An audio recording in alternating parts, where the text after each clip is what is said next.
Bir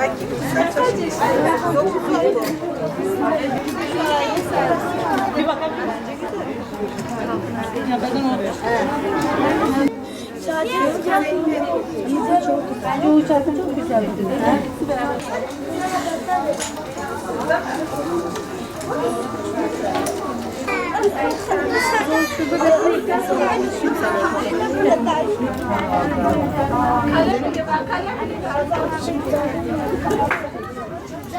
Çok güzel oldu. Ne kilit çırada da gelirsen çok güzel oldu. Sana göre çekici. Tabii ya. Nasıl tuz büyüdü?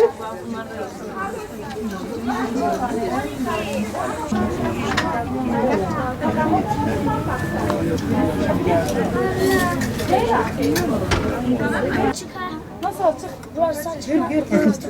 Tamam mı? Ben oraya şey giyeceğim.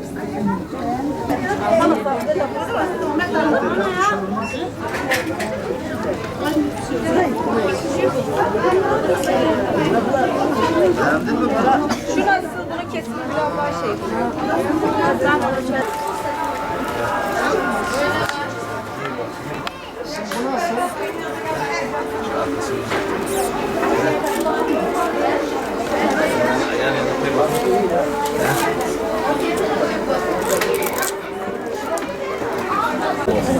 Nasıl, beğendin mi bunu?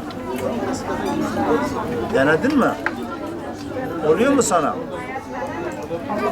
Bak çiçek gibi oldun ha. Zaten çiçeksin, buna da giydir mi tam çiçek gibi olacaksın. Annem.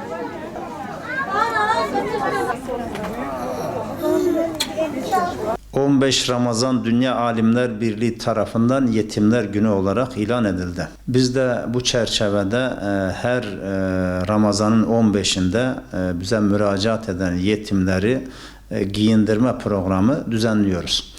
Bu sene de yine 15 Ramazan'da yetimleri giyindirmek için program uyguladık. Tabii yoğunluk olması sebebiyle 2 gün ertelemek zorunda kaldık. Bugün ilk bölümü, ilk gelen kafileyi giyindirdik.